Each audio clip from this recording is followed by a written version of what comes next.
messed up.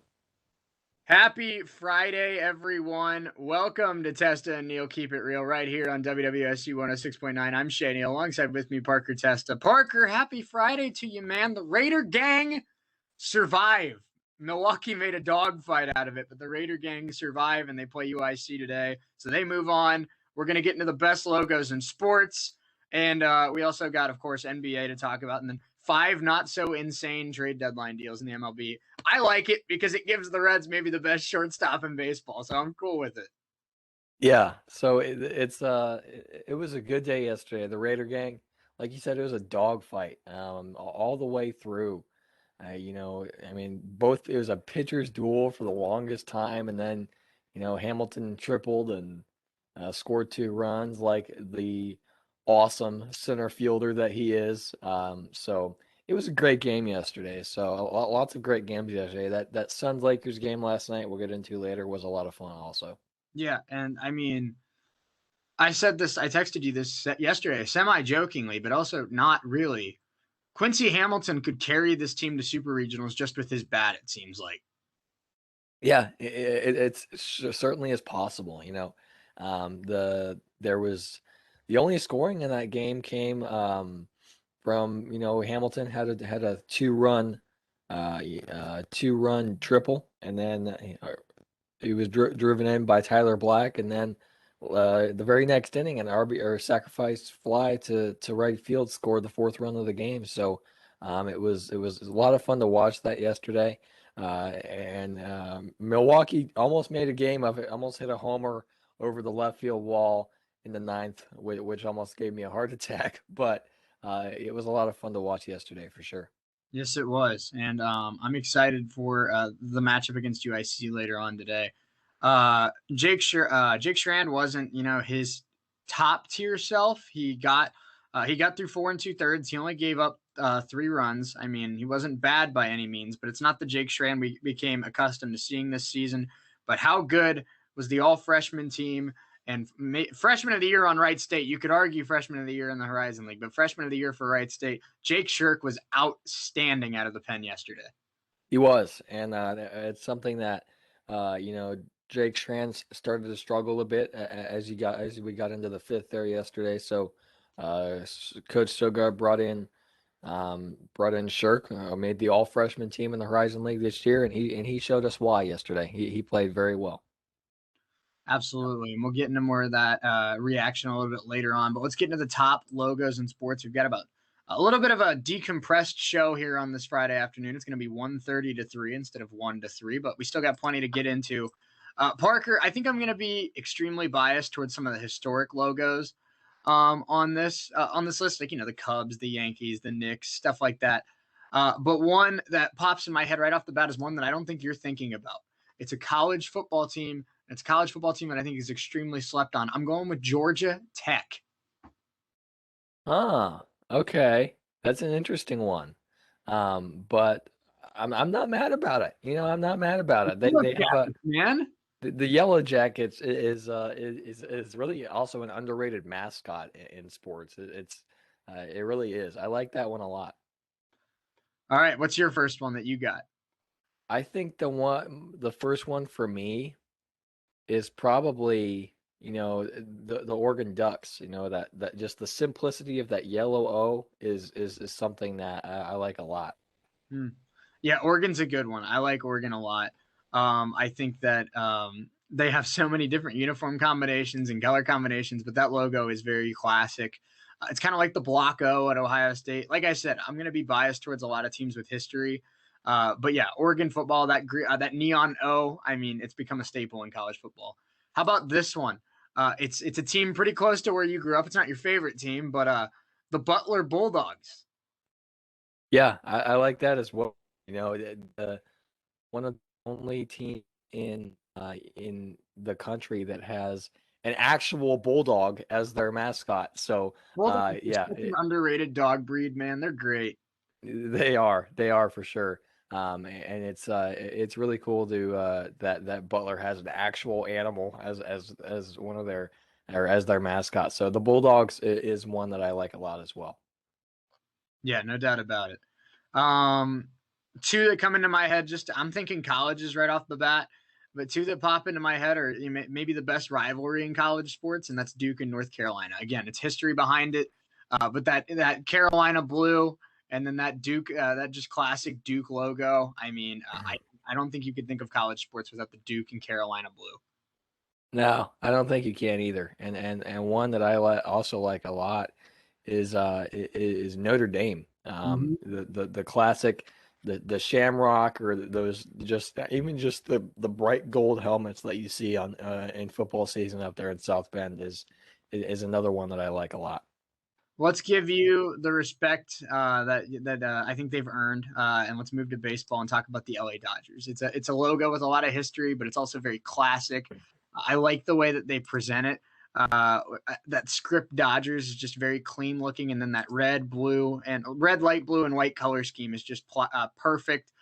It's a classic logo for a reason. I think the Dodgers, Dodgers, Cubs, and Yankees have to be on this list. They're just so classic. They are, and like you said, I was going to bring up the New York Yankees.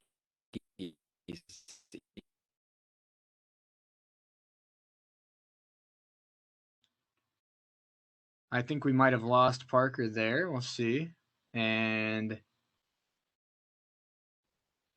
yeah, it looks like we lost him. All right. Well, we'll wait for him to rejoin us again. We've only had really one show where there was a lot of technical issues, but you deal with it when you're doing this from two different states. So I'll let him talk about the Yankees when he gets back in here. One I want to talk about is the UCLA Bruins. I think that classic bear paw, that bear logo is cool. But then the script UCLA is also really cool. They're one of the few teams that I think have two really iconic logos. So I put them on there. One that I really like as well is they're not a good hockey team, but the Buffalo Sabres with the two swords kind of crossing over each other under the buffalo.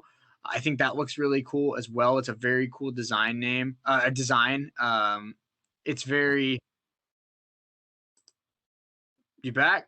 I think his audio just got delayed, but okay, I think he's back. All right. Well, I covered a few teams while you were kind of getting that figured out, so I'll let you talk about the Yankees now. Yeah, the one I think is really not just the regular NY, but the circle with the Yankees and the top hat on the end of the bat is one that's just classic, and I love it a lot.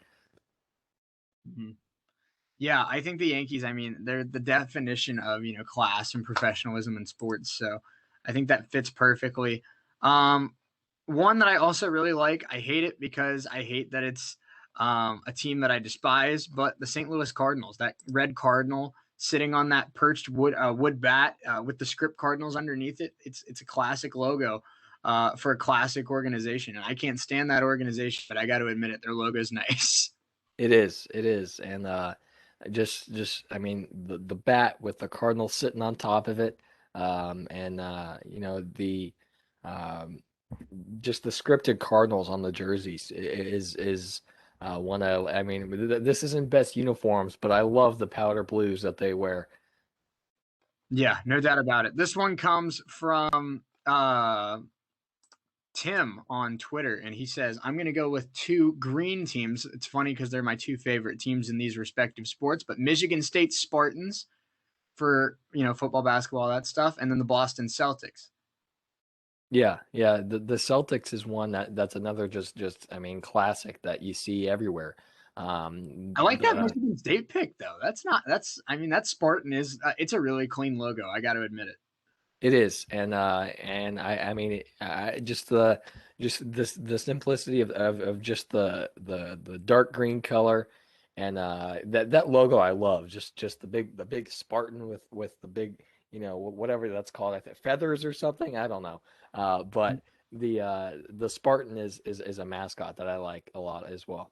Yeah. All right, we're coming close to the some of the best of the best here as I've been working kind of my way up a list here, but there's still a lot to get into. I feel like I'm doing everyone a disservice by not knowing hockey as well as I should because I've only been able to name one hockey team that I really like the logo of, and I apologize for that. But we still got. I think we've hit on a lot of the big ones in this one. How about one that I also, like I said, I really really like. I think it's classic, and they played last night. It's another historic one, the Los Angeles Lakers. Yeah, absolutely. And another one of the most recognizable logos anywhere in the world is one that the Lakers have, and I think they know that because they sell a lot of merchandise. So that's one another one that I like. And this is going back to hockey, is the Philadelphia Flyers. You know the P the circle P with with the orange middle on it is one that I like with it just pops. Mhm. This is a really good one. I like this one a lot, and this comes from Twitter as well. The University of Texas Longhorns. That burnt orange hits different. It does. It does. The Longhorns are, I mean, it's one of the logos that we see and we think of guys we think of Texas football. Mhm. I think if anything Texas is just all about football. And when you see that Longhorn, you think of you think of some Texas quarterbacks from over the years, guys like Colt McCoy or just you think Texas football when you see that orange with the Longhorn. You do, you do. And this is a great one that I didn't think about. And shout out to my buddy Alex for throwing this one at me. But he said, I mean, they don't have the history that some of the other teams like Notre Dame or Michigan or Ohio State have, but I'm going to keep it in the state of Texas and go with TCU, the Horned Frogs. He said he thinks that purple and gray is a good color scheme, and a horned frog is pretty badass. It is. It is. I mean, I've never seen a horned frog in my life, and I don't think I want to. But yeah, I think purple is a very underrated color It in is. sports. I think the Vikings, they're another one that their logo is one that really doesn't do it a whole lot of justice, but their uniforms are some that I like a lot. The purple with the yellow really pops. It does. And I'm glad you mentioned that because I mean, my high school colors were purple and gold, and I think it was a good color scheme. I think that purple, like you said, is very underrated in sports. The Vikings is a great one as well. But one we have about we still got about 10 more minutes. I thought we were pushed up against the clock more than we are. But another one that I really like is just I keep going back to these classic logos because I think that's what like cements them to me as you know the best logos in sports. And it's the two that pop in my head are the Pittsburgh Steelers. I love that or that yellow, red, and blue stars. I don't know what you want to call those. They're almost like fancy asterisks.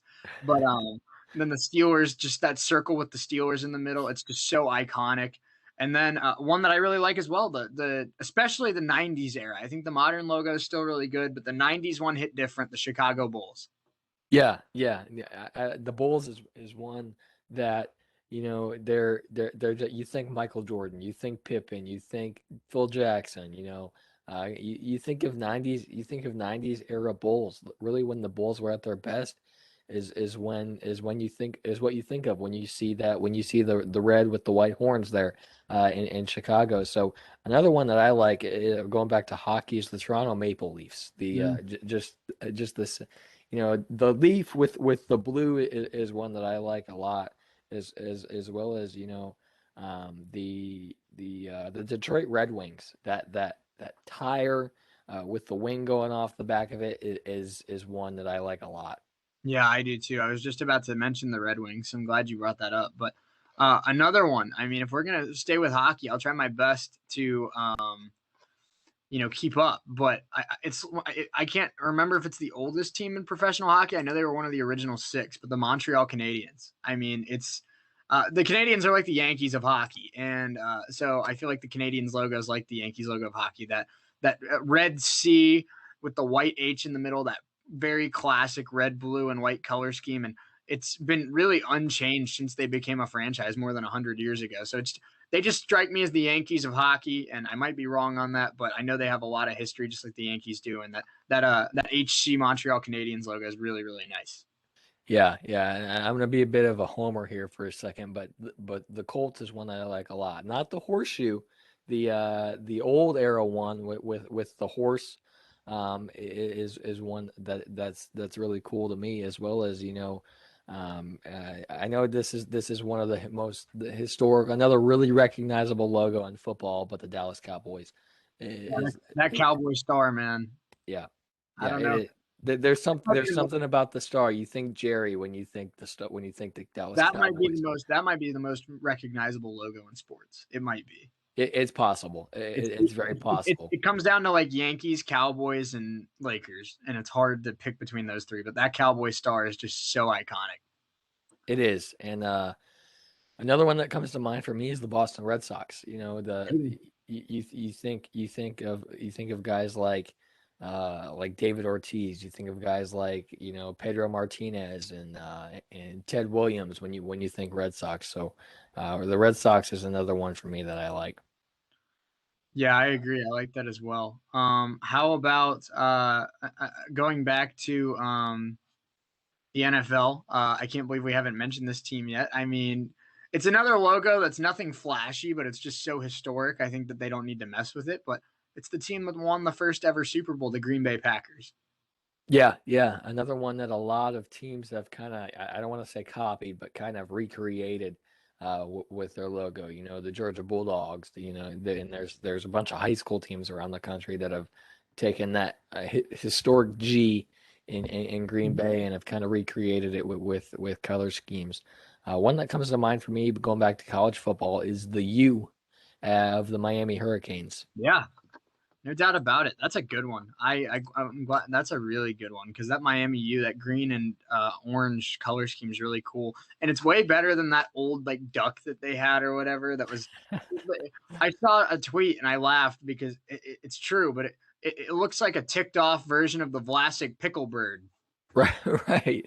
It does. It does. The pickle bird or the Aflac duck or whatever you want to call it. But there's a lot of the U is definitely one that's a lot better than that very strange duck that they had before. Yeah.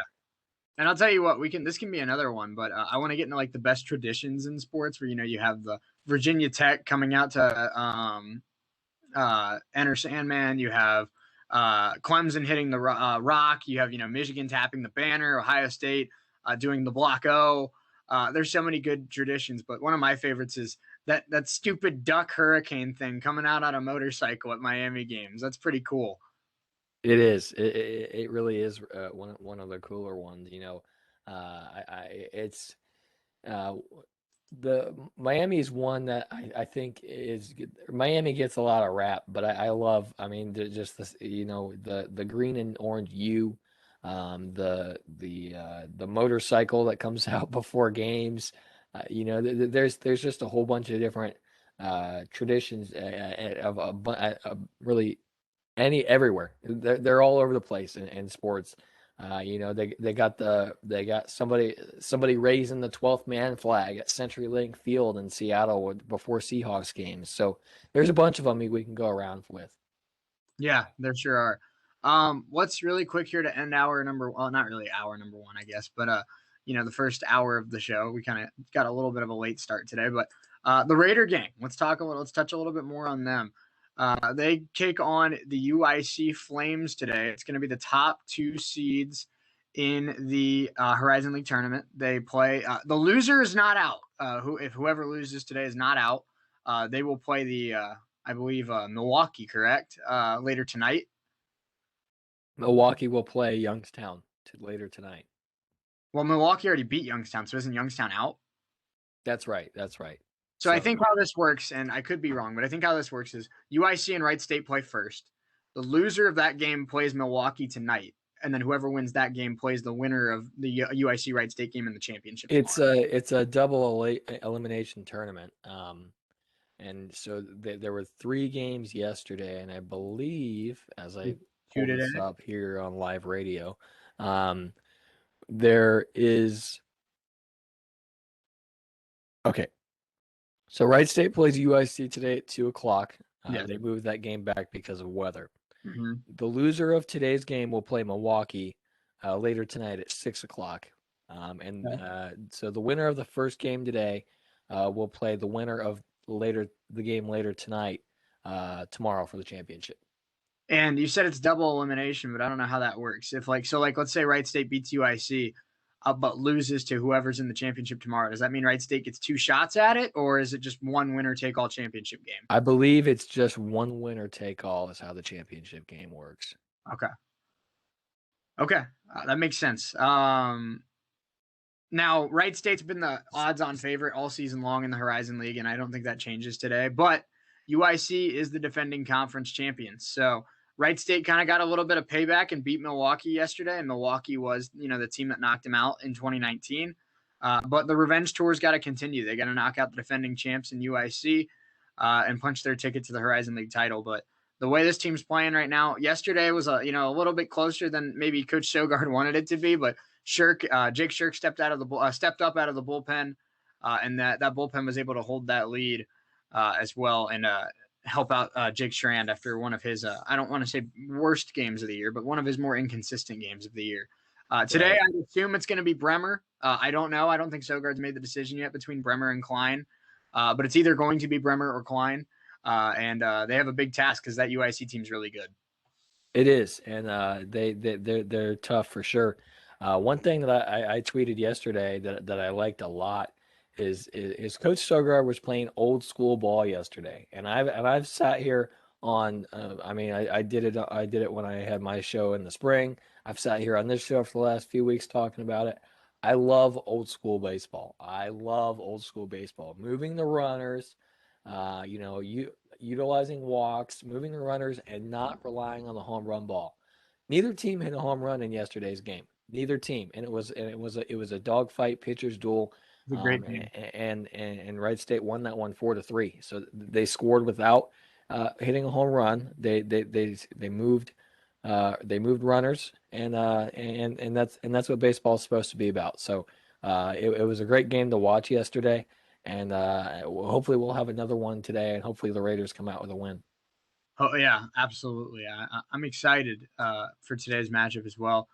The Raider gang actually just tweeted 3 minutes ago and said that it's game day, and that they play at 2 o'clock. So I'm waiting for Sogard to release the lineup because I'd love to kind of break it. I mean, obviously the lineup's great. I'm not really that worried about it, but I was gonna say I just tweeted you those White Sox uniforms. How good do those look? Those are awesome.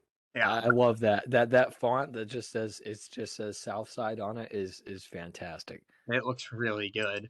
So I'm excited to see those on the Nike City Connect weekend or whatever they're using those for. But the Raider gang takes on UIC a little bit later this afternoon at 2 o'clock, probably in about 5 or 6 minutes when you're listening to this. So hey, put the Raider gang on your TV and listen to us in the background. That's a perfect Friday afternoon in the DYT.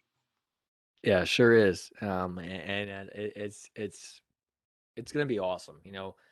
Right there, and what a crowd there at Nishwitz yesterday.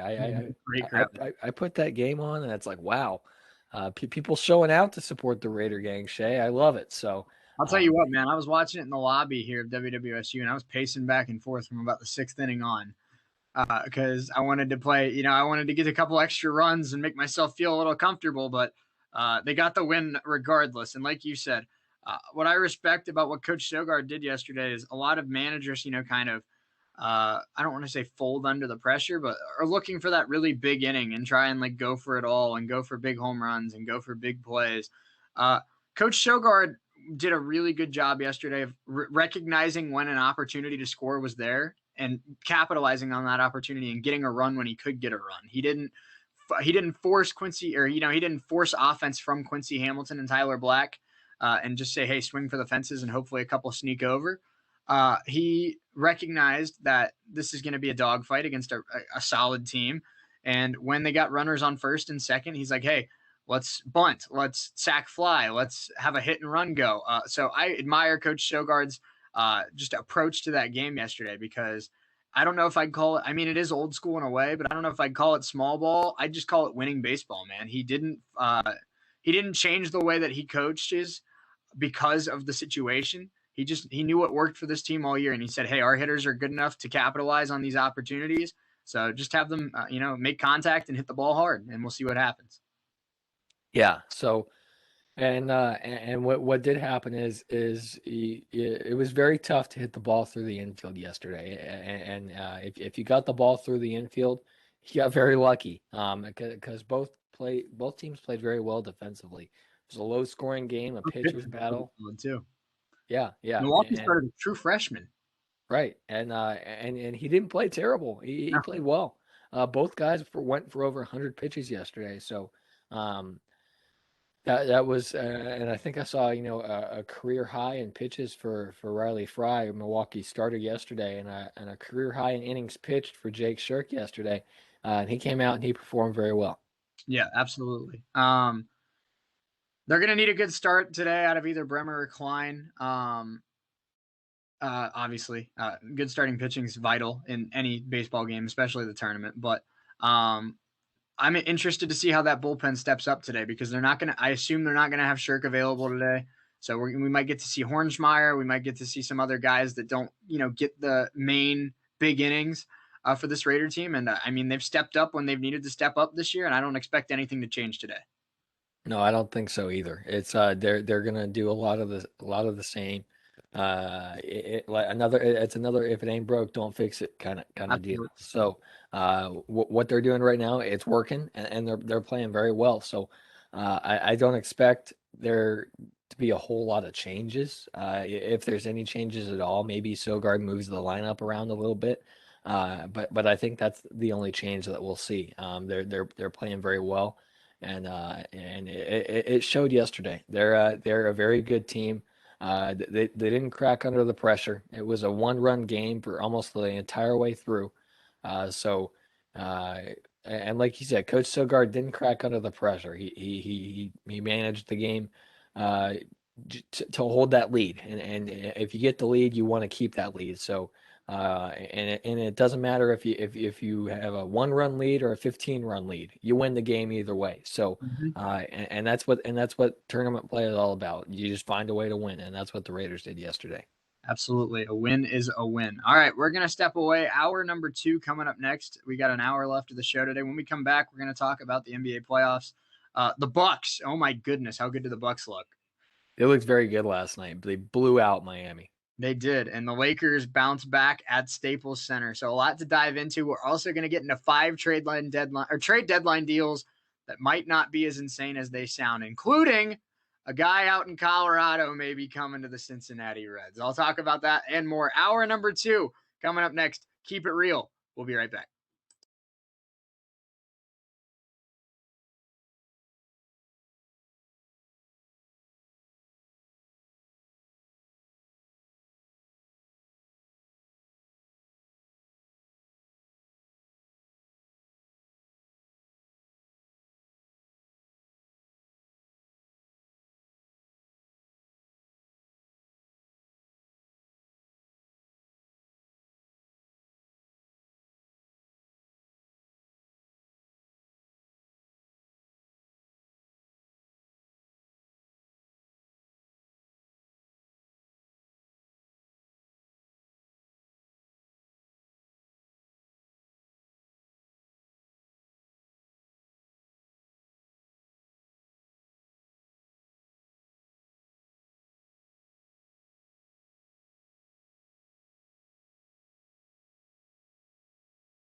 Welcome back to Keep It Real, hour number 2, right here on WWSU 106.9 and on our YouTube channel. We appreciate you hanging out with us here on this Friday afternoon.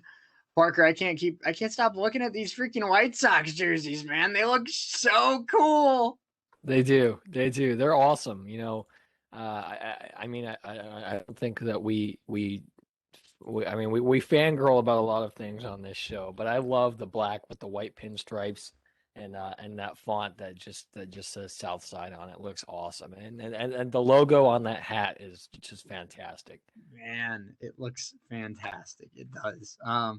Getting to the NBA, we got about another hour's worth of the show today. We appreciate you hanging out with us. Like always, and we say it every day, but that's because we mean it every day. But first game of the night was the Bucks and the Heat, and for the second straight game, this was all Milwaukee early. This is not the same Bucks team from last year that lost in 5 to the Miami Heat. This Bucks team's out for revenge. 22 points from Chris Middleton, 17 points, 17 rebounds from Giannis Antetokounmpo, 13 from Brook Lopez, 19 from Drew Holiday. That's what scares me, man. Middleton and Giannis only combined for 39, and they still dropped 113. This team played elite defense, held the Heat to 38% from the field. This Bucks team, I mean, the way they're playing right now, they're going to sweep Miami right out of the playoffs. Yeah, Miami just looks lost right now. They haven't played well in any of these games really. It was just they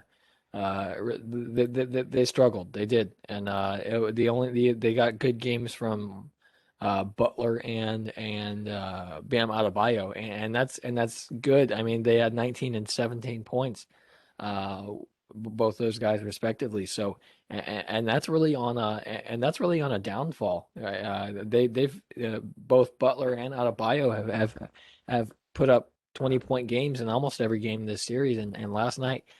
They really just struggled. They did, and Miami and Milwaukee was found their pace, and they just kept going with it. I mean, Giannis had 17 and 17, 17 points, 17 rebounds.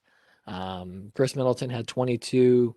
Lopez had 13. Drew Holiday had 19 points, 12 assists. It was really just an all around great performance from everybody with Milwaukee. So they deserve to win last night. And if Miami can't find anything here in the next couple of days, they're gonna get swept in this series. Yeah, no, Miami, just like you said, looks lost right now. Only 84 points last night at home. You'd think the crowd atmosphere would get them going, but they only made 9 threes, only 32 field goals. And I mean, Milwaukee just looks like the better team right now. Drew Holiday, another double double with 19 points and 12 assists, a plus minus of 41 for Drew Holiday in 34 minutes played. What an impact Drew Holiday's made for this Bucks team. I mean, it's a night and day difference between just Middleton and Giannis, and then when you throw in Drew Holiday, this Bucks team looks the part of the Bucks team that was the best team in the East the last couple of years in the regular season, but kind of crumbled in the playoffs. The Bucks look like the best team in the East in the playoffs right now. They do. They're up there with the Brooklyn Nets as far as consistency goes. They're really good right now. There's no doubt about that. They're playing well.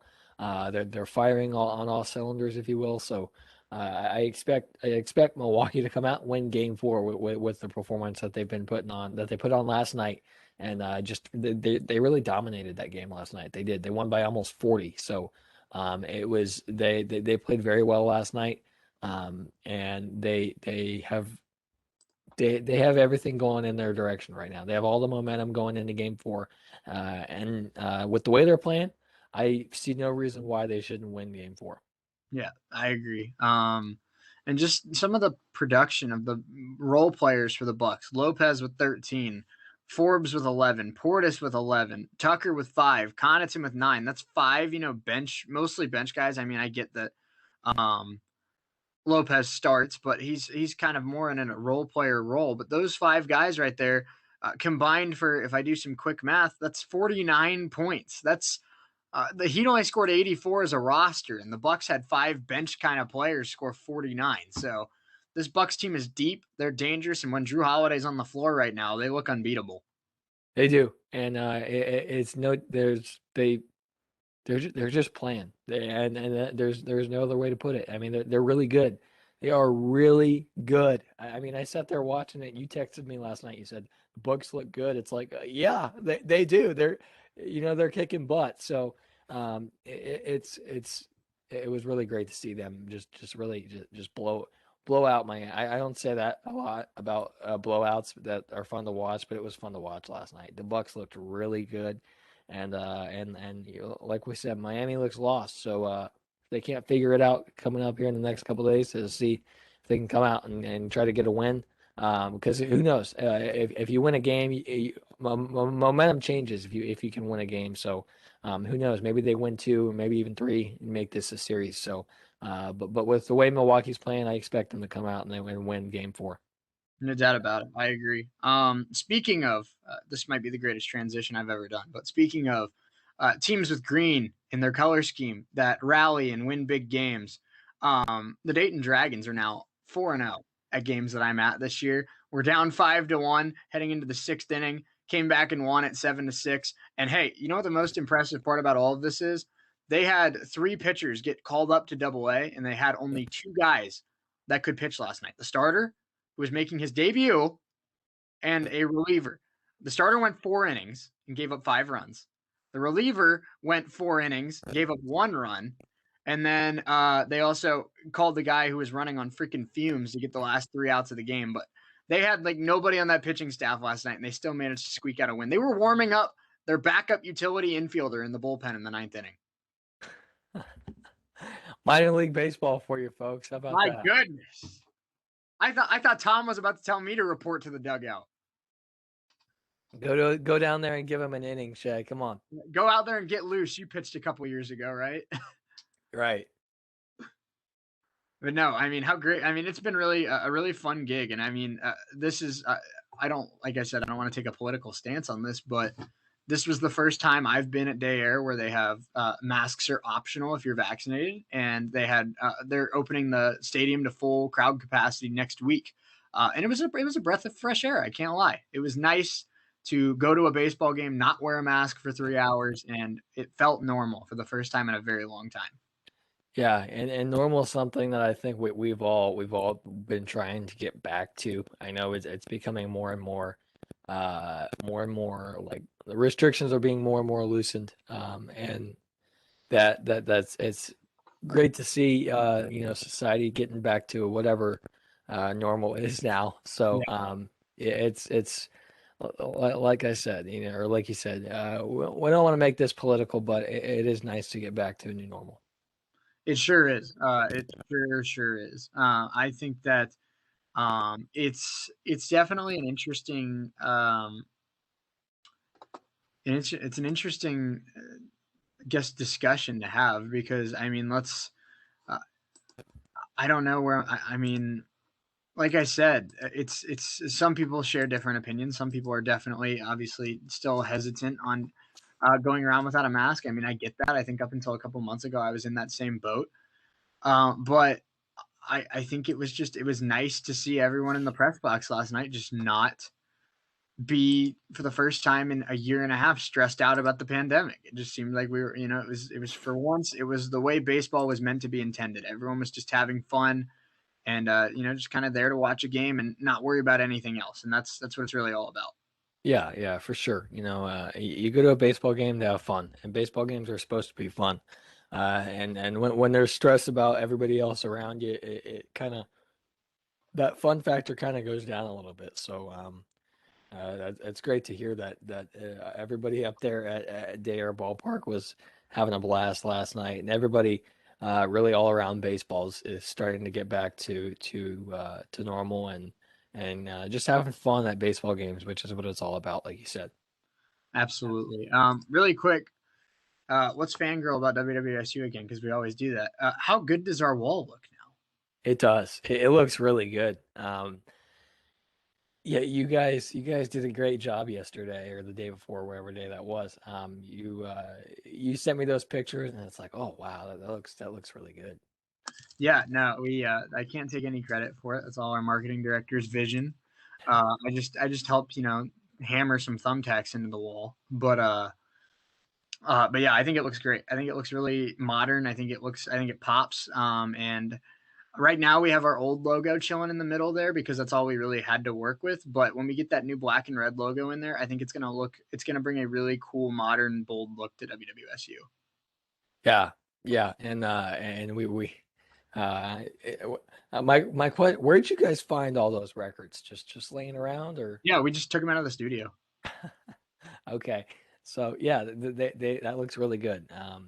Just a I might new. see if Morgan will post a pic of it on our social media so you can see it for yourself next week. But um, I think it looks great, like you said, and I'm just excited. I think the big word that I talked to a couple people when I first started, and they were like, "What kind of like do you like? What words pop in your head when you think of how you want people to look at WWSU?" And two words that I wanted us to that like really popped in my head right away were unique and bold. And I think what we're doing with this color scheme, with the new look in the lobby, with the new business cards, with some other stuff we're working on behind the scenes, I really think we're kind of fulfilling that bold, unique look that I think is really going to make us flourish, not just on campus, but throughout Dayton.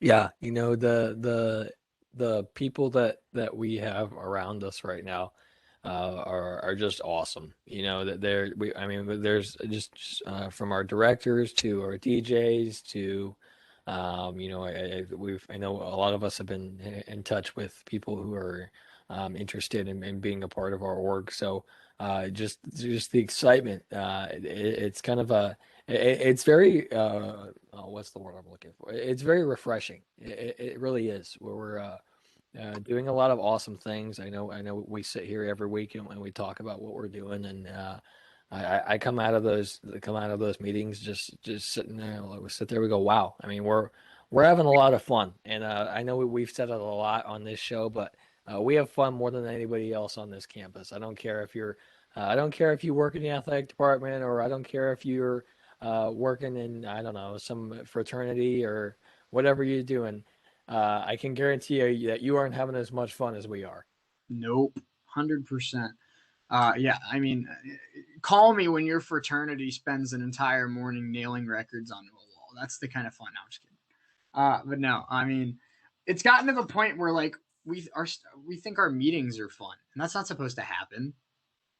No, not at all. I mean, like I just said, I come out of those meetings and it's like, wow, that was fun.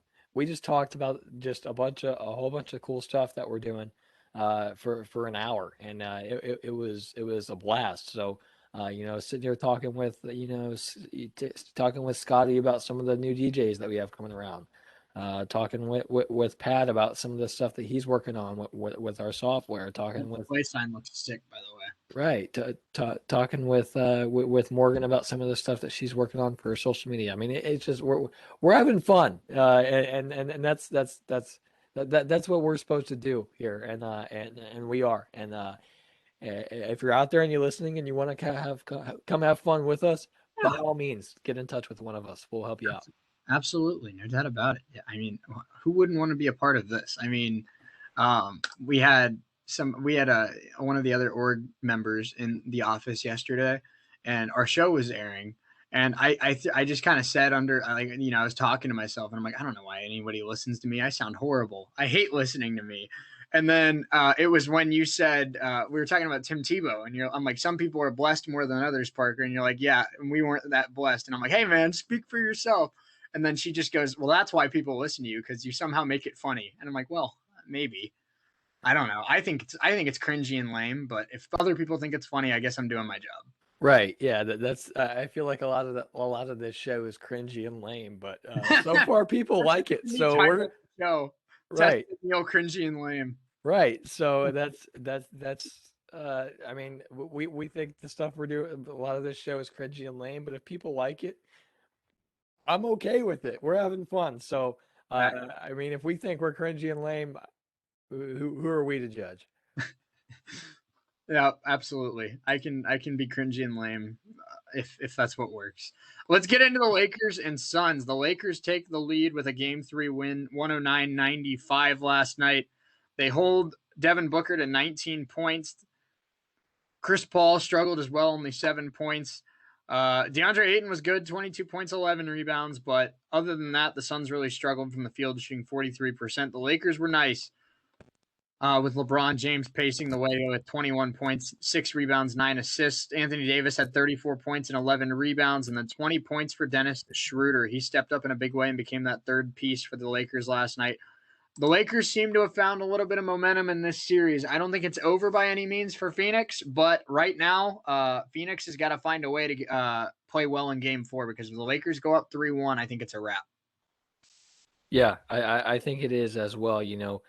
They're Chris Paul coming off that injury in game one, I think is why he's struggled a bit here of late, and we'll see if we we see if the Suns can kind of come back in game four and kind of uh, tie this series up because it's been a lot of fun watching them and watching what they do, and they are the Suns are, you know, they're just really cool. They're really cool to watch. It's just and a heck of a story too. So Cameron Payne tried to make a game of it. I think he hit like 4 threes in the last 10 minutes to try to will the Suns back into it after Chris Paul exited the game because he's kind of on a pitch count is what Monty Williams said last night after coming off the injury in game one. So LeBron and Anthony Davis did what they do last night, Mhm. and that's take over ball games, and they did that last night and they got the win at the Staples Center. So we'll see if we'll see if the Suns can come back and win Game 4 and kind of make this series that's all square again. Yeah, absolutely. And I think it was a funny stat that I read last night because I didn't expect it to be true. But this is LeBron's third season with the Lakers, and last night was his first ever playoff game at the Staples Center because they didn't make the playoffs his first year, and then they were in the bubble last year. So somebody tweeted last night and said that was LeBron's first playoff points in a home playoff game in his Lakers career, and I'm like, what? And it's true. Yeah, it's crazy to think about. They weren't good that first year. Like you said, of course, they had the bubble down there in Orlando last year. So 3 years in, and LeBron's playing his first home playoff game at Staples Center. Yeah, crazy. How good has DeAndre Ayton been in this playoff? I mean, I know the Suns came out in game one and really kind of slapped the Lakers across the face, and the Lakers have done a nice job trying to slow down Chris Paul and Devin Booker, but DeAndre Ayton's had his way in this series, and he looks like an emerging star and next maybe top tier big in this league. Yeah, he does. He really does. And that's what Aiton or that's what Monty Williams. That's what we talked about this past week. Is the three guys that need to play well is Paul, Booker, and Aiton. And I know Chris Paul has been on a bit of a pitch count, but Aiton and Booker have been fantastic. And Aiton was really good last night. He put up 22 and 41 minutes with 11 rebounds. So Mhm. Aiton played well last night, but it wasn't enough for Phoenix. Yeah, no, it was not. The Lakers, I mean, I feel like in close games, the Lakers hold the edge because even though Booker and Paul and Aiton have been good, I don't know if the Suns have a closer quite like the Lakers do in LeBron James and Anthony Davis. So I think if it's a close game down the stretch, I give the edge to the Lakers just because I think LeBron's been in that moment, hundreds of times in his NBA career. Yeah, and I completely agree with you here. LeBron has proven that he's one of the guys that can take over when you get into crunch time here, and not only in the playoffs, but in just in any game. Last 5 minutes, fourth quarter, LeBron enters a different game mode. He enters Hall of Fame mode and just shoots on everybody and. He's tough to stop. There are guys that are like that. There guys like Michael Jordan. There's guys Aaron Rodgers, Tom Brady. In any sport, there's guys that they have that capability to just go to a completely whole new level when crunch time hits. So LeBron, I think, did that last night when Cameron Payne tried to will Phoenix back into it, but the Lakers just kind of they held their own and shut it out, and they got the win there in Game 3 last night. Yeah, the Suns bench really struggled last night. Outside of Cameron Payne, the starters, if you look at plus minus, only Booker -7, Mikal Bridges -3, Jay Crowder -6. Um, the starters really kind of kept it a game. But the bench, you look at some of the bench players: Torrey Craig -12, Cam Johnson -8 in 17 minutes. I think that's the difference because we saw guys like Wes Matthews, Alex Caruso, Kyle Kuzma, Mark Gasol give the Lakers some really solid minutes last night and keep this team afloat. Even when LeBron and Anthony Davis needed a breather. Kuzma only shot 2 of 12 from the field, but he had a plus minus of 14 because he had 8 points and 10 rebounds in 23 minutes. So I think right now, obviously the Lakers have the bigger name stars, but right now the Lakers bench is also playing better. So right now the Lakers have a lot of momentum. And if the Suns want to get back in the series, I think it comes down to Monty Williams needing to outcoach Frank Vogel and Devin Booker and DeAndre Ayton just taking over and becoming maybe, I mean, I don't know if there's a way to say becoming the same level as LeBron and AD, but if the Suns want to win this series, Devin Booker's got to be just as effective as LeBron James is. Right, and that's tough to do. It really is. To tell for your coach to look at you and say, "Hey, I want you to be as good as LeBron James." Good luck. Right. That, A little bit that's lofty expectations there. right. So, but you're right. That's what the Suns have to do here, and I think the combination of, of Aiden Booker and Paul, are if they can be good, if they can be better than LeBron and Anthony Davis, they got a shot. They really do. Yeah, I think the Suns personally have better depth. I know the Lakers bench played better last night, but I think the Suns have the better depth with guys like Crowder, Kaminsky, Cameron Payne, Cameron Johnson, Mikal Bridges. I like the Suns roster more than I like the Lakers roster, but the Lakers bench played better last night. And most of the time, the Lakers starters are going to outplay you because of LeBron and AD. If the Lakers bench outplays you, it's over.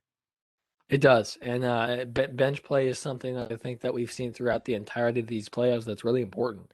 The starters can't carry you unless you're LeBron and AD. They can't carry you, and that's what we've seen. That's what we've seen throughout the playoffs, and I think it's been no more important than in places like Denver, in places like in Philly. They're just these guys that bench play is really important, and especially in basketball.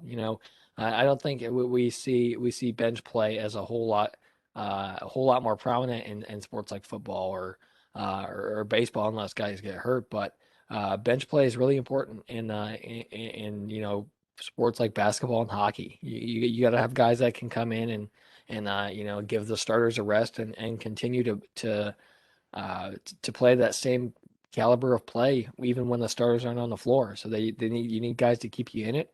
And the bench play really struggled last night from Phoenix. They really did.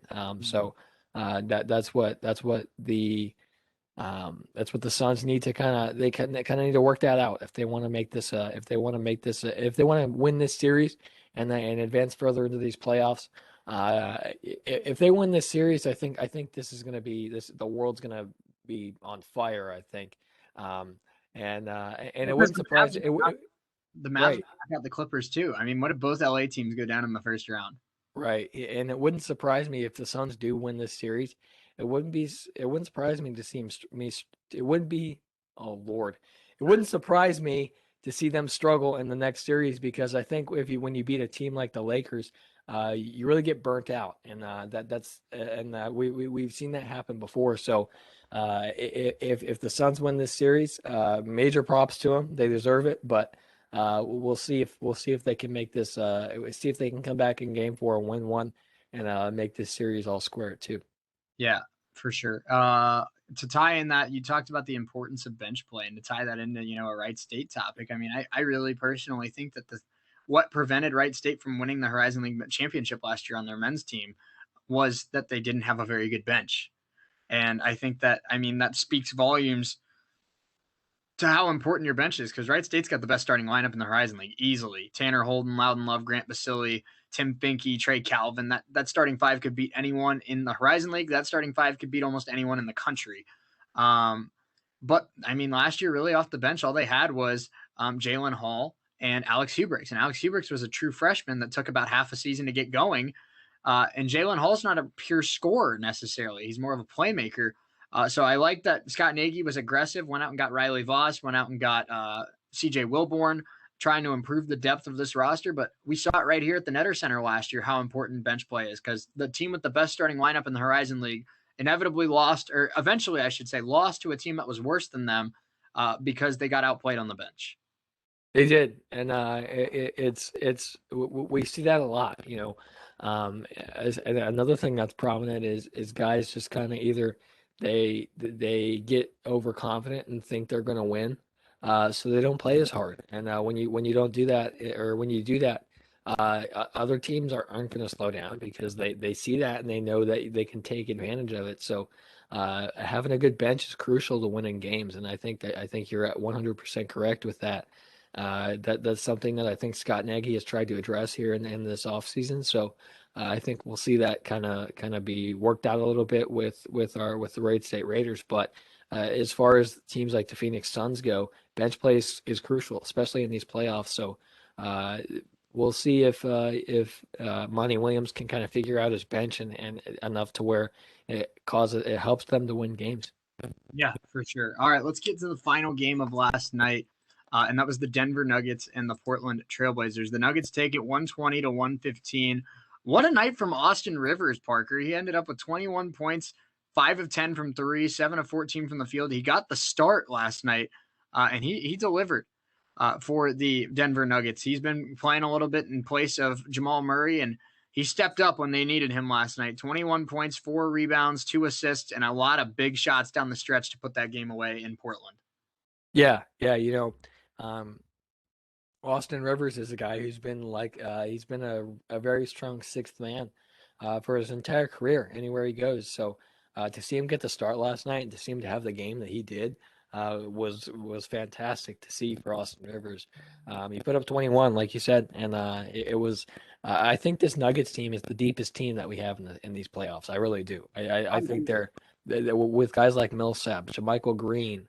Aaron Gordon, Michael Porter, Rivers as well. So there's guys on this team that have they have tremendous depth. They're one of the deepest teams in basketball, I think. So Rivers had a great game last night, as well as one of the MVP finalists and the Joker, who put up 36 points with 11 rebounds. So Portland put up a heck of a fight. They really did.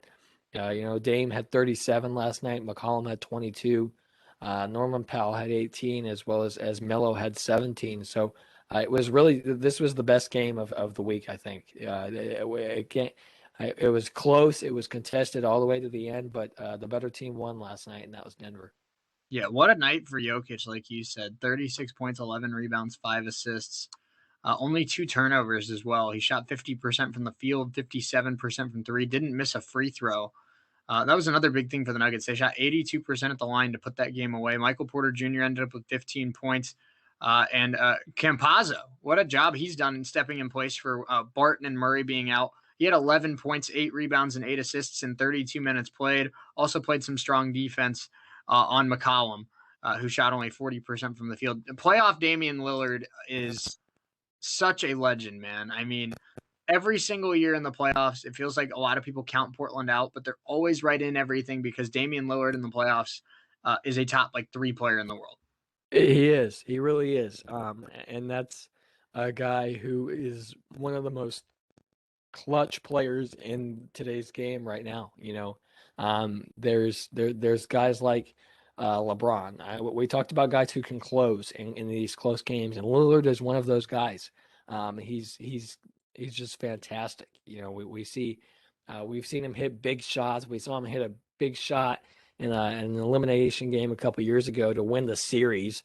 And he hit one from like the parking lot, it seemed like. So well, yeah, Lillard's he's really good, and he's the lifeblood for this Portland team and for Terry Stotts right now. So they put up a heck of a fight last night. And I think they'll come out in game 4, and I think they'll win this next game. I really do. Yeah, I think I think this series is destined to go at least 6, maybe 7, but I do not see Portland losing both games at home here in game 3 and game 4. So I think Portland bounces back. I agree with you there. Um, I think it's tied at 2 going back to Denver, and then who knows what happens from there, because I think I could see either of these teams winning the series. I think Denver's the better team, but I think Damian Lillard's the best player in this series right now. He is, and like you said, Denver's the better team. They're the deeper team, but with guys like Lillard, with guys like McCollum, Nurkic, Powell, Covington, Anthony. I mean, this is another team that has 6 or 7 guys who can really play, and they showed it last night. They gave Denver a heck of a fight. They did, and Lillard is a guy who we've seen time and time again comes through in clutch moments, and I will not be surprised to see Lillard hit a big shot with like 10 seconds left here and coming up in Game 4 to take the lead or something like that because that's just what he does. So Mhm. um, this is one of the better series. I don't think there's a bad series in this first round. I really don't. There's I think the worst series so far has been Miami Milwaukee. That's just because Miami hasn't played well. But there's not a bad series in these playoffs, and this is one of the better ones with two very closely matched teams. Like you said, I think Denver's the better team. They're the more deep team, but Portland is more star-studded with guys like McCollum and Lillard. So this is I agree with you. I don't think Portland wins or I don't think Portland loses 2 games at home. And like you said, games 5, 6, and 7 could go either way. So this is going to be a lot of fun coming up to watch here in the next week. Yeah, no doubt about it. Let's quickly talk about the 3 games that are going on tonight before we get into that MLB trade deadline deal to end the show. The Knicks and the Hawks, Game 3 in Atlanta tonight. The Hawks have the longest NBA active winning streak at home of 11 straight wins inside the what's it called, the State Farm Arena there in Atlanta. Trae Young said that I hope Atlanta's ready to bring the energy. I hope it's loud. This series has been an absolute blast. Trae Young's turned into somehow like the villain of the NBA because he's just trash talking New York. And the Knicks are really fun to watch. I'm excited for this one. I think Atlanta's going to be rocking tonight, and I think we're going to have a really good game on our hands in Hawks Knicks Game 3. It's going to be a blast. This series is one that we both love a lot. They're two evenly matched teams. They literally have identical records. And they're So very young. exactly, and they both have two tremendous coaches in McMillan and in Tom Thibodeau. So this is going to be a lot of fun. It really is. The series has been a lot of fun so far. They're literally evenly matched, 1 game apiece. Atlanta's favored because I think they're at home. I think that's why they're favored. But Trae Young, as good as he's been and as the villain that he has been to New York Knicks fans. Um, we talked about Julius Randle and Derrick Rose on yesterday's show. They're both two guys that you never would have thought are carrying a team like the New York Knicks through the NBA playoffs in 2021. It's unbelievable. So there are guys. This is just a lot of fun, and I'm going to be tuning into this one tonight for sure. Absolutely. All right, we haven't given a score prediction since volleyball season ended here at Wright State. So let's have a little fun with this. Let's pick the 3 games tonight. Who we think's going to win, and just a rough score estimate. I'm not going to predict winning score or leading score because these are all NBA athletes, and I don't freaking know. I think the Hawks get it done tonight. I think Atlanta's rocking, and I think the Hawks bounce back. I'm going to go with Atlanta 121 to 113. Okay. This one's tough. It really is. You can't get teams that are closer than this. You really can't. Um, I'm gonna take the visiting team tonight. I think the New York Knicks get it done. It's gonna be close. It's gonna go down to the wire. I think the Knicks get it done 112 to 108. Okay, let's move on to Boston and Brooklyn at TD Garden tonight. Unfortunately, kind of the lame one of the 3 tonight, but not the Celtics' fault. They're without Jalen Brown, but the Nets dominated in Game 2 after a relatively close Game 1. Uh, I don't know the status of Jason Tatum. I think he's going to be able to go tonight, but if he doesn't, obviously it's over. But the Nets trying to take a 3-0 lead for the first time since 2004.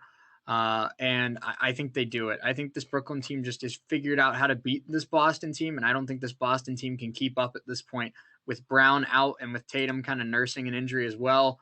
I'm going to go with Brooklyn tonight, 125 to 109. Yeah, I think Brooklyn gets this one done as well tonight. They're gonna take a commanding 3-0 lead tonight.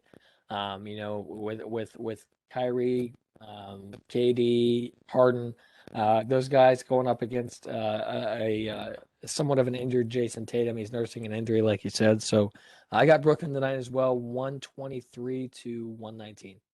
Okay. Wow, you think Boston hangs around? Okay. I do.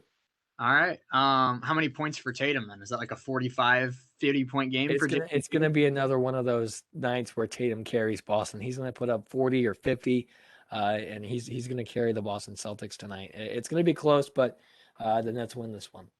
All right. Let's get to the final game of the night. I've had such a tough time picking which one of the two series that we've talked about is my favorite of the first round, whether it's Knicks and Hawks or whether it's Dallas and LA. Um, but they're back in Texas tonight. The Mavericks are up 2-0, but I think a lot of people forget that the Mavericks won both of the first two games in Staples Center. So now they get two games at home where they could really put this thing away. I don't think they sweep the Clippers, but I do think they win tonight and go up 3-0. Luka's playing like the best player on the planet right now. Kristaps is still healthy, which is a big thing for Dallas. Tim Hardaway Jr. looks like a second star. And then they have depth with Dwight Powell, Jalen Brunson. I like this Maxi Kleber. I like this Dallas team a lot. And I think they get the job done in front of their home crowd tonight. 108, 103. They take a 3-0 lead on the LA Clippers. Yeah, this one's really tough. I really didn't think that the Clippers would lose two at home. I really didn't. But they did, and we're here now. So I think Dallas wins tonight as well. I think Kawhi and PG are going to put up a heck of a fight, but it's not going to be enough for Luka and for Kristaps tonight. I think Dallas wins this one, 125 to 115.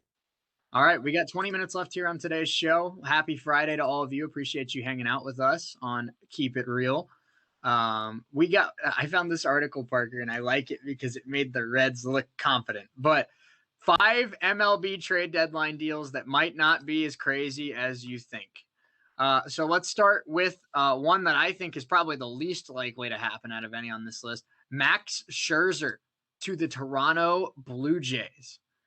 Max Scherzer, the 36-year-old, is in the final year of his contract, and he's back in vintage form. He has a 2.27 ERA through 10 starts. And the Nationals are still are kind of struggling on the year. They just lost 2 out of 3 at home to the Reds, so you know they suck. But Max Scherzer could fit just about anywhere, including with his hometown Cardinals, but Toronto would be a particularly appealing destination. The Blue Jays have had their hands full in the AL East, featuring 4 contenders, but mediocre pitching is dragging down a dynamic offense that will get even stronger when Springer returns. Toronto starters, aside from lefties, Ryu and Ray, own a 5.49 ERA, and it's worth remembering that Ryu has a spotty injury history. This is a team that could really use an elite right-handed starter, especially to go up against the right-heavy New York Yankees. And what if the Blue Jays end up in a winner-go-home AL wildcard game? Having Scherzer as an ace in the hole sure would be nice for a franchise looking to make its first World Series trip in 28 years. I mean, I like the fit. I see why Toronto and Scherzer would be a good match made in heaven. I just, even though the Nationals aren't going anywhere, I don't see them getting rid of Scherzer. I don't know. Like, it would be smart for them to get rid of Scherzer and see what you can get for him, especially because the Blue Jays farm system's loaded. I just can't see Scherzer in any other jersey other than a Nats jersey. But I do see what they're saying here, and I think the Blue Jays would be a good fit for him if they did move him. Yeah, this one's tough. It really is. Blue Jays pitchers have struggled, like you said.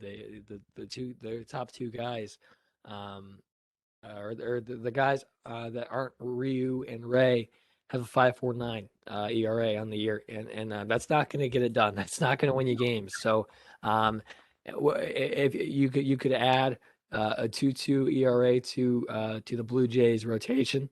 And if you add Scherzer to Ryu and Ray, this is up there as one of the top rotations in baseball. So, And they also um, called up that 6-7 top prospect that they have yesterday, and he made his major league debut and threw 6 shutout innings against the Yankees. So they have him as well. And when he's finally healthy, they also have Nate Pearson. So this rotation could be really good the second half of the year if they could if they could pull off a move like Scherzer.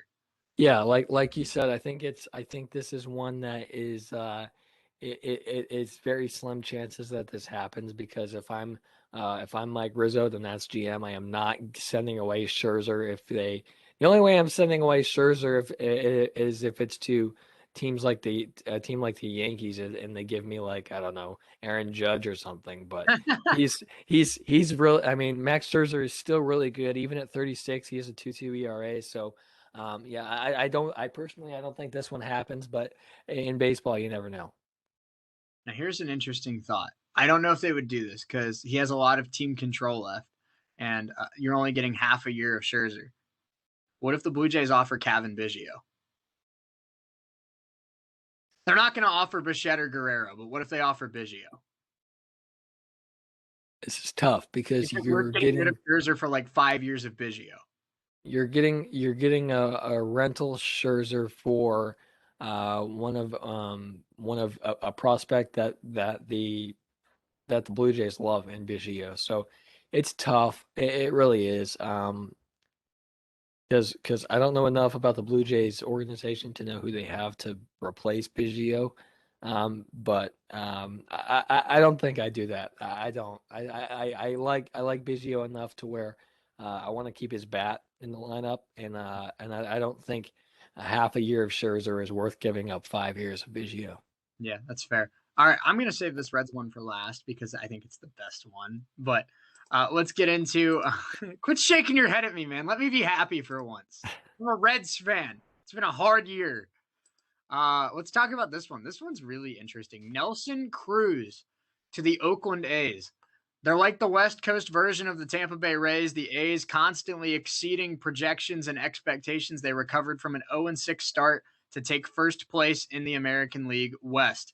The A's offense has been a middle of the pack offense all season. However, and Matt Chapman's struggles at the plate have put the weight on Ramon Laureano and Mark Canha to supply much of the power in this club's lineup.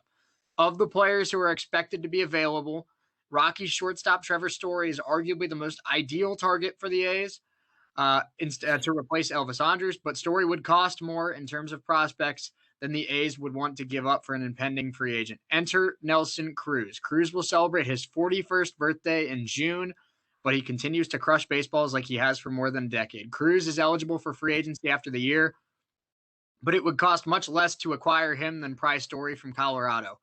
If the Twins don't get back into the AL Central race, they'll likely look to move some of their veterans on expiring deals. Cruz is a proven playoff performer with 17 career playoff home runs, and he'd be a great fit with an A's club that is looking to get past the ALDS for the first time in 15 years. I like this fit a lot. I didn't really think about Cruz getting traded, but the Twins have been terrible this year. I like this fit a lot. Nelson Cruz, DH for the Oakland A's. Yeah, it's a good fit. And this one I think is probably one of them that's the most possible on this list. But you know, with his and I because I think it's the most possible because of his age. I mean, he's going to be 41, but he's still hitting bombs like he's 28. So it's really great to see Nelson Cruz having the success that he's having at 40 years old. So and I think he adds a bit of a well, he definitely adds a power bat to this A's lineup that surely needs one. So as good as Laureano and Canna have been. You never have enough. You never have enough power bats in your lineup. You never have enough power bats. So Mhm. I like this one a lot, and I think it's the most possible on this list. All right. I like it. Let's move on. We've got about let me check. We've got about 10 or 11 minutes left on today's show. We appreciate you hanging out with us here on YouTube, WWSU 1069, or on WWSU 106.9 FM. Really quick, let's plug the socials. You can follow us at WWSU 1069 on Twitter, Instagram, Facebook. You can follow us personally at Parker Testa, at ESPN Shea Neal. And you can follow our brand new WWSU sports account. Parker was live tweeting yesterday during the baseball game. I assume he'll be doing the same today, as best as he can. I know you probably have work, but as best as he can, he'll be keeping you updated on the Horizon League tournament this weekend. So give that a follow at WWSU 1069 Sports. Yeah, it was I mean, granted, it was a lot of work to do all that tweeting yesterday, but it was a lot of fun. You know, I think with I think the Dragons ought to hire me to run their Twitter, I but agree. but you know, I think it was a lot of fun yesterday, and so I'm excited to have this new sports account to kind of help kind of grow our brand. Yeah, I agree. I think it's been a lot of fun. I know that we haven't had a sports Twitter in maybe 5, 6 years. It's been kind of a big project that we've been pushing off, but now that it's official, I'm excited to get it off the ground, and it's been really fun. We just launched it like 3 days ago, and we already have 25 followers. Jason the Goat just followed us yesterday, so You did. there you go. We're starting to get more and more people though interested in it, and by the time my goal is by the time at the sports season starts in the fall, I want to have like 150, 200 followers on there just to get a start. So make sure you follow that account. We'll be giving you updates all summer long, and then when the season starts, you can catch broadcasts there. You can catch tweeting during the games, all that kind of stuff. So I know that you're busy. I know that you work. I know that you're in school, all that stuff, whatever. But you're a Raiders sports fan, and let us help you keep up to date on really good sports teams here on campus. Yeah, yeah, and if you, I know, like you said, I know all of you out there are busy and you have your own everything going on in your own lives, but if you can't make time to catch some Raider sports, you got to make time Your because there's a priorities lot are of out of fun. order. Yeah. Right. So I'm not telling you what to do, but I am. Go Yeah. follow this account and catch some Raider sports because there's another way to put it. It's fun. Like we keep saying, we're having fun. And So fans are back this fall, so let's get hyped. yeah. So and if you're not at the game, follow our account because we'll be tweeting about it. So We're listening to it. I don't care. Just let us help you. right, We're right. No doing you matter a service here. if you're not at the Nutter Center, if you're not at McLean, if you're not at the alumni field or Nishwitz, listen to us live on WWSU or follow our Twitter account because we'll put updates on everything as much as we can. You will never, ever, ever go a single Wright State sporting event without knowing what happened if you follow that account. I promise you that. Yes, yes, it's very true because even if I mean, I know there's certain Even sporting events. if it's the second round of a golf tournament at 7 a.m. on a Saturday, we're gonna still let you know what happened.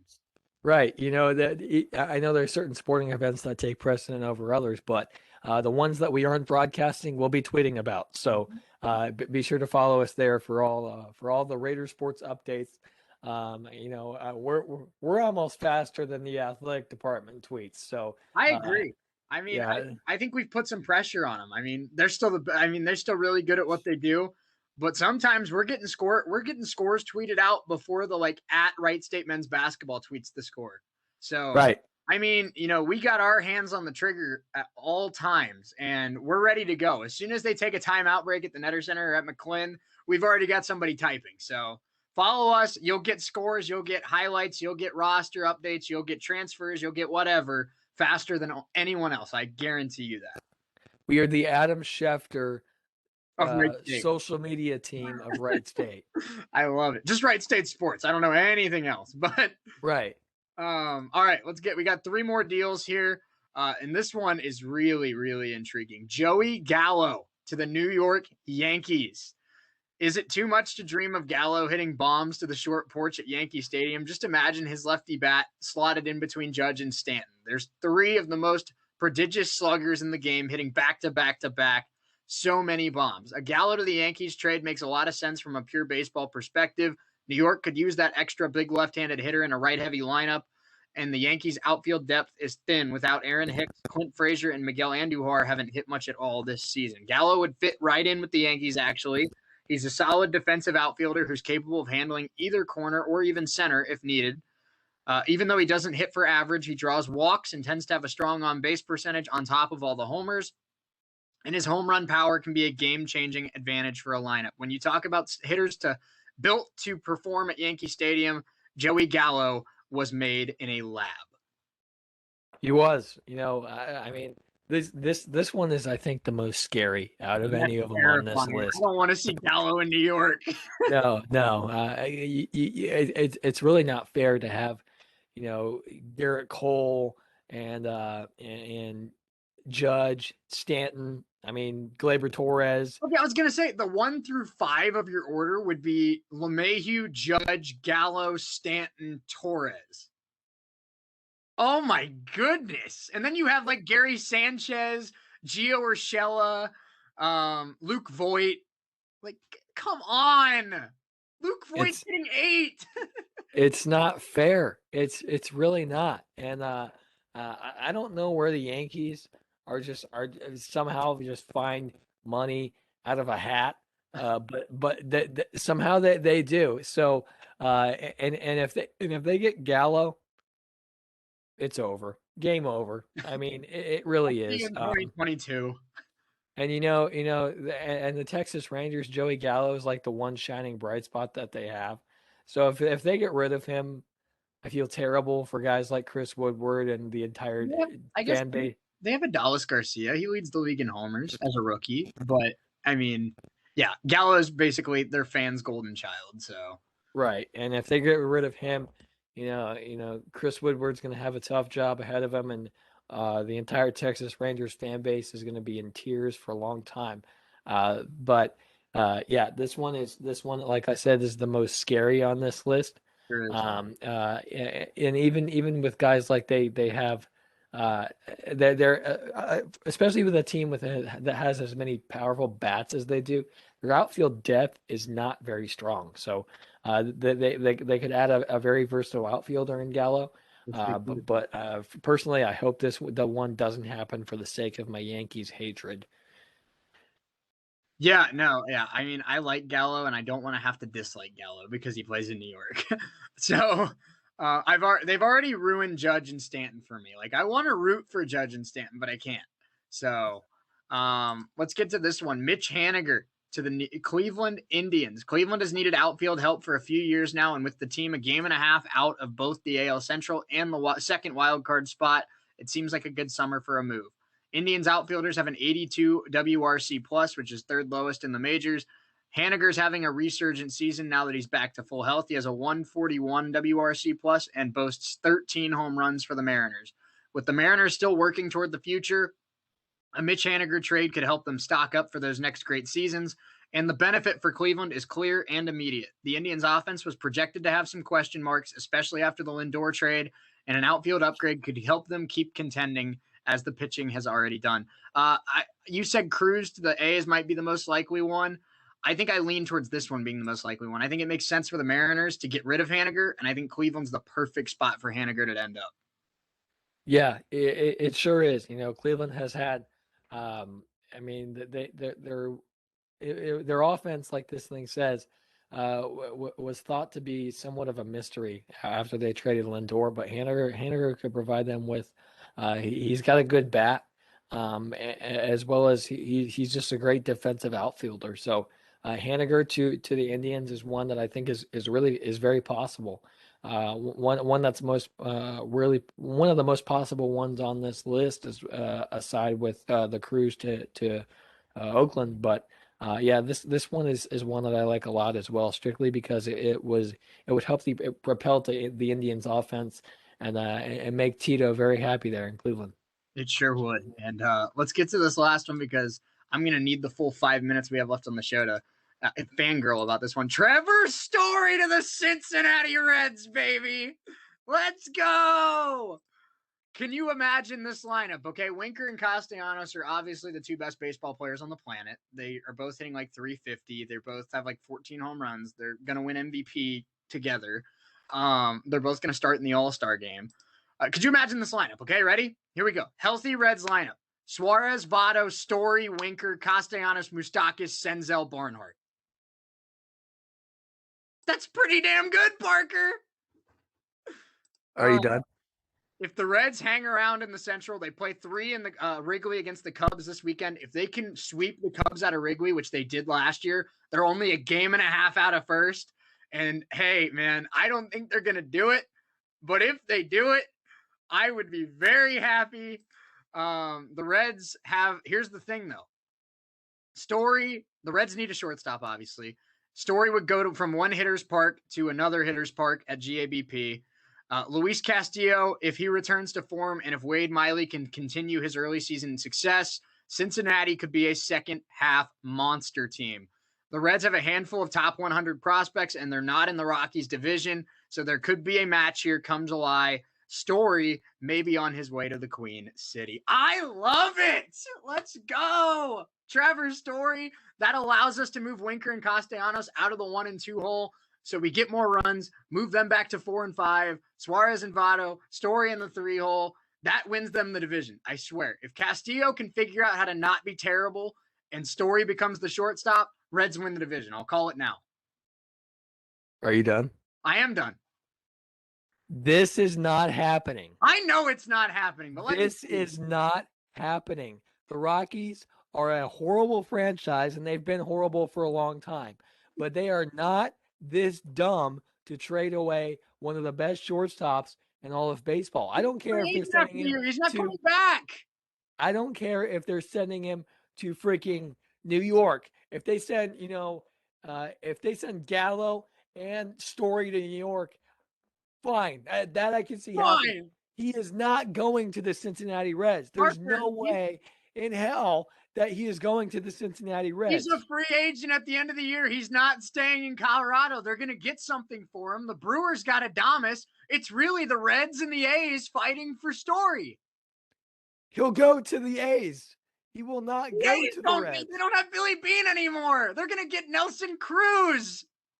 They're going to trade for you.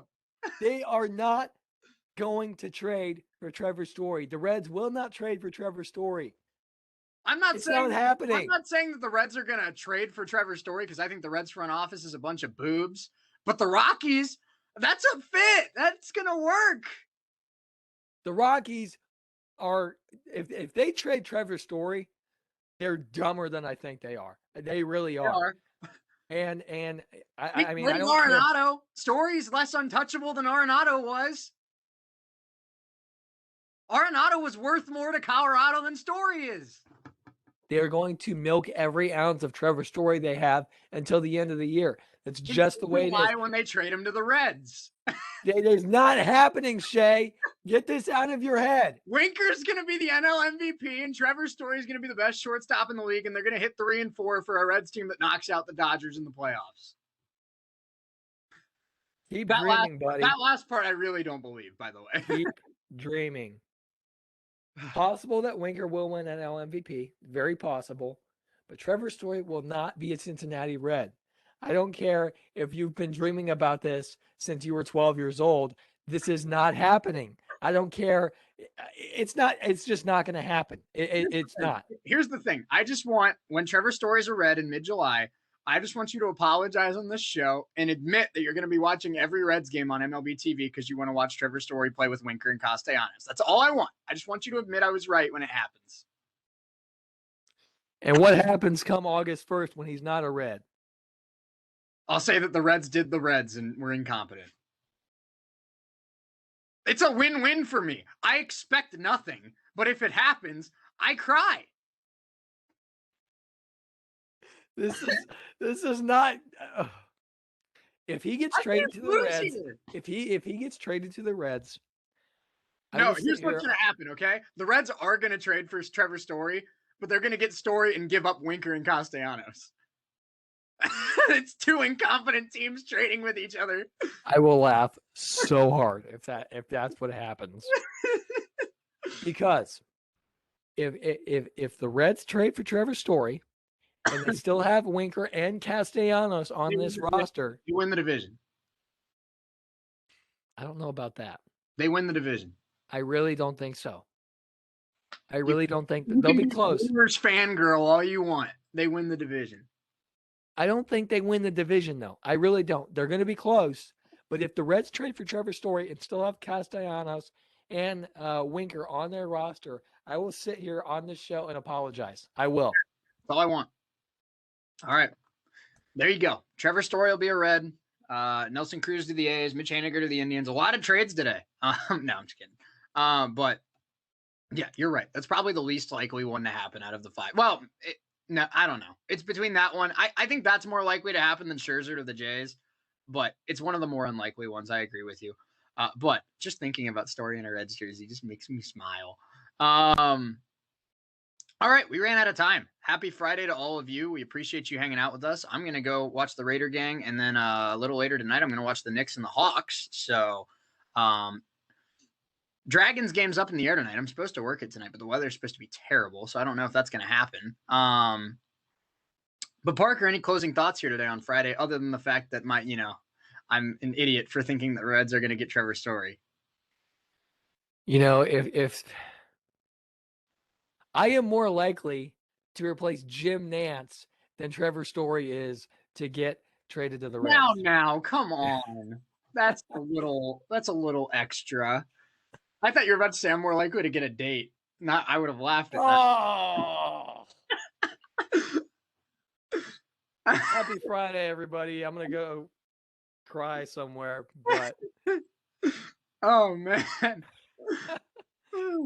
All right. Well, on that note, we'll see you Monday. Enjoy your weekend. Enjoy the Raider gang. Enjoy the NBA playoffs. And we'll talk to you again Monday, 1 to 3. Keep it real. Until next time, Testa and Neal saying so long. We'll see you Monday.